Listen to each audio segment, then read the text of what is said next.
Trump ने एक बार फिर भारत पर बिजली गिरा दी। भारत पर टैरिफ बढ़ाकर 50% कर दिया।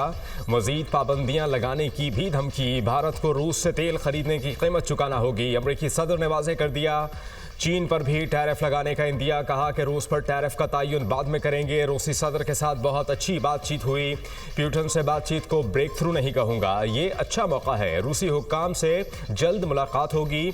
ईरान ने जौहरी प्रोग्राम शुरू किया तो फिर हमला करेंगे। ट्रंप का चिप और सेमीकंडक्टर्स पर 100% टैरिफ लगाने का ऐलान। बोले बिग ब्यूटीफुल बिल की मंजूरी से अमरीकी मईशत में बेहतरी आई। अमरीका एक साल पहले दिवालिया होने के करीब था। सरमायाकारी के लिए खलीजी ममालिक समेत कई ममालिक के दौरे किए।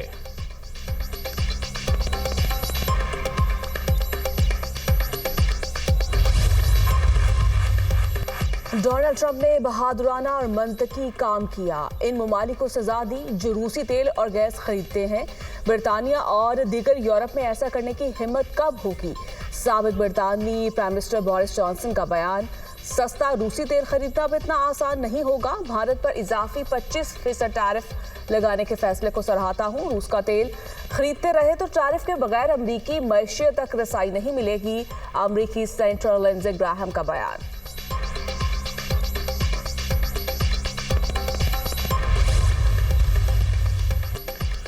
मोदी अमेरिका में अडानी ग्रुप के खिलाफ तहकीकात के बायस चुप हैं। भारत पर 50% टैरिफ लगवा दिया। मोदी डरपोक हैं, इनमें हौसला नहीं। थोड़ी हिम्मत दिखाएं और ट्रंप को जवाब दें। ऑपोजिशन लीडर राहुल गांधी बरस पड़े। मोदी को कमजोर वजीर आजम करार दे दिया।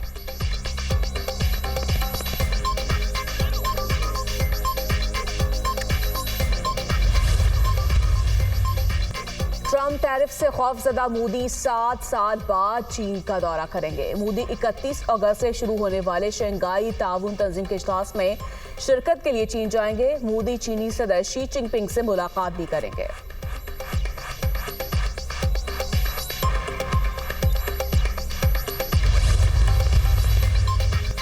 रूसी ड्रोन्स में भारतीय पुर्जे इस्तेमाल होने का इंकिशाफ। यूक्रेन के सदारती chief of staff Andriy Yermak ने कहा, रूस भारतीय पुर्जों वाले ड्रोन यूक्रेन में इस्तेमाल कर रहा है। ये ड्रोन्स यूक्रेन के फौजी और शहरी इलाकों में हमलों में इस्तेमाल हो रहे हैं।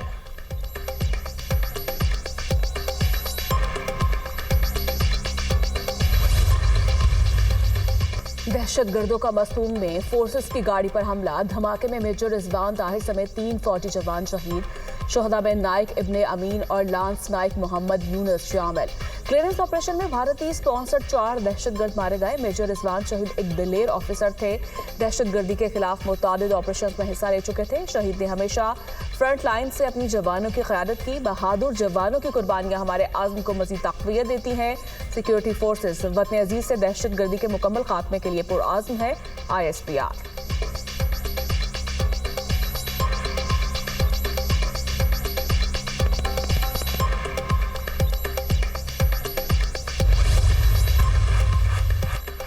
सदर ममलिकत और वज़ीर आज़म शहबाज शरीफ की मस्तोंग में सिक्योरिटी फोर्सेस की गाड़ी पर दहशतगर्द हमले की मजम्मत। शहीद मेजर मोहम्मद रिजवान ताहिर, नाइक इब्ने अमीन और लांस नाइक मोहम्मद यूनुस को खराज अक़ीदत पेश। फितना और हिंदुस्तान के 4 दहशतगर्दों की हलाकत पर सिक्योरिटी फोर्सेस को खराज तहसीन। सदर ममलिकत आसिफ अली जरदारी ने कहा कि भारत की सरपरस्ती में सरगर्म दहशतगर्द अनासर का जल्द कलाकमा किया जाएगा। वज़ीर आज़म शहबाज शरीफ का मुल्क से हर किस्म की दहशतगर्दी के मुकम्मल खात्मे के अज़्म का इजहार। वज़ीर दाखिला मोहसिन नकवी का शोहदा को खराज अक़ीदत। सिक्योरिटी फोर्सेस की कार्रवाई को सराहा। वज़ीर आला बलूचिस्तान की भारतीय हिमायत याफ्ता दहशतगर्दी की शदीद अल्फाज में मजम्मत। कहा कि यह हमला पाकिस्तान के अमन और इस्तेहकाम पर हमला है। वज़ीर आला पंजाब मरियम नवाज की मस्तोंग में सिक्योरिटी फोर्सेस की गाड़ी पर हमले की मजम्मत। सोगवार खानदानों से इजहार ताज़ियत।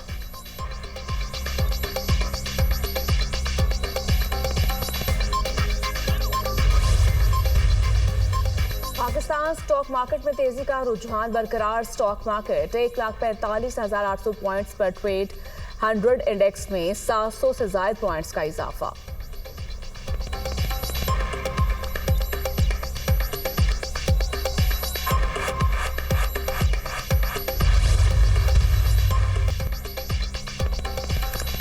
पाकिस्तान की क़यादत अहल हाथों में है, मईशत बेहतर हो रही है, सिफारती महाज पर कामयाबी मिल रही है। शोर शराबा, फितना और गाली गलोच की सियासत कारकर्दगी से दफन हो गई। पाकिस्तान और पंजाब में तरक्की आ रही है, लोगों को रोज़गार मिल रहा है। शोर शराबा, फसाद फैलाने वाले क्या जाने खिदमत का मज़ा क्या होता है। वज़ीर आला पंजाब मरियम नवाज़ का तकरीब से खिताब, कहा कि 5 साल में 5 लाख घरों की तामीर मुकम्मल हो जाएगी। हमने कर्ज देते वक्त ढिंडोरा नहीं पीटा। मरियम नवाज़ का पंजाब के हर शहर में इलेक्ट्रिक बसें चलाने का ऐलान, कहा कि सूबे के हर शहर के लिए नई इलेक्ट्रिक बसें आ रही हैं जिनका किराया सिर्फ 20 रुपए होगा। वज़ीर आला पंजाब मरियम नवाज़ ने 6 माह में अपनी छत अपना घर का वादा पूरा कर दिया। एक्सपो सेंटर में खुसूसी तकरीब, मरियम नवाज़ की प्रोजेक्ट के तहत घर बनाने वाले ख़ानदानों से मुलाकातें, खातून की ख्वाहिश पर सेल्फी भी बनाई।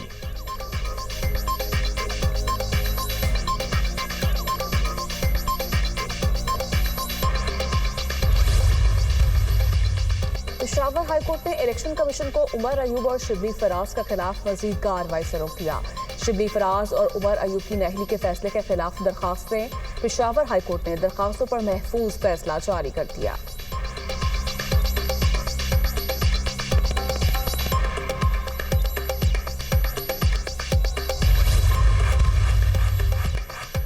इस्लामाबाद में गरज चमक के साथ बारिश, मौसम खुशगवार। बालाई पंजाब, KP और कश्मीर में बादल बरसने की पेशगोई। कराची में मतला जज़वी तौर पर अबर आलूद रहने और बूंदाबांदी का इम्कान। बारिशों के बायस दरिया चनाब और जहलुम में सैलाब का खदशा।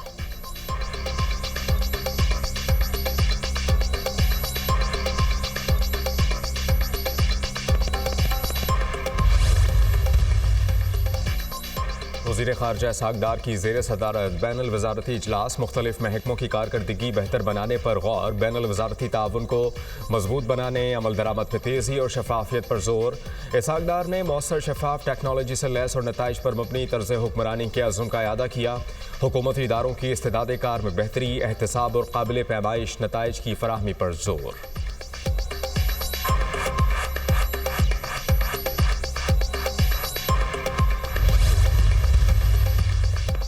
लाहौर हाईकोर्ट ने 16 साल बाद खातून को सरकारी मुलाजमत से बरतरफ करने का फैसला कदम करार दे दिया।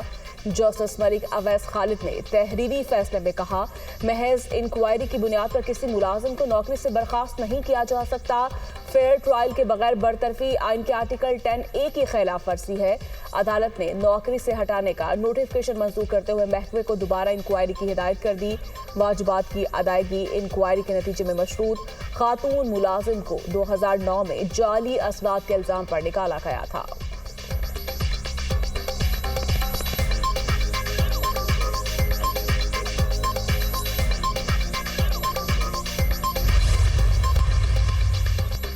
पाकिस्तान और तुर्की की बहरी अफवाज की स्पेशल फोर्सेस के माबैन पहली 2 तरफ़ा मशक का कराची में इनेकाद। समुंदर और खुश्की में मुख्तलिफ ऑपरेशंस के मुजाहरे और शहरी इलाकों में फ़ौजी कार्रवाइयाँ शामिल थीं। मुख्तलिफ हथियारों की फायरिंग और जंगी मंजरनामों पर मुश्तमिल ऑपरेशंस के मुजाहरे भी किए गए। मशक का मकसद साहिली इलाकों में मुश्तरका ऑपरेशंस की तैयारी और हिकमत अमली को मज़ीद मौसर बनाना था। मशक दोनों ममालिक की बहरी अफवाज के माबैन ताउन और बाहमी हम आहंगी के फ़रोग़ में एक अहम संग मील है। 2 तरफ़ा मशक का इनेकाद मुश्तरका इक़दामात के ज़रिए ख़ित्ते में अमन व इस्तेहकाम के लिए दोनों ममालिक के अज़्म की भी तौसीक़ करता है। ISPR।